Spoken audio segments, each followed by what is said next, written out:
Ito pala yung spring na pinalitan guys. Sa ISC.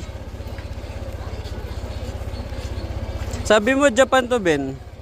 Oo, yun, Japan ah. Bakit spaghetti yung sulat? Ay, hindi. Kasi in-import sa... Nag-error siya. Pero pag tumuno naman, nawawala. So, dapat ma-exercise lang yung ISC nito. Mabagal yung balik niya eh, no? Oo. Mabagal yung bitaw niya. Ito yung spring ng ISC. Maliit na siya. Dapat to mas mahaba. Eh no, ito yung nagpatong. Ayan, wala ulit. Ang error. Ayun o, parang nagpatong. Ayun o, nakita mo yan. Parang nagpatong siya. Ayun o. Dapat ganito lang siya, ganyan. Sa ano siguro, katagalan na rin. Suksok ko o sa katagalan, di ko alam.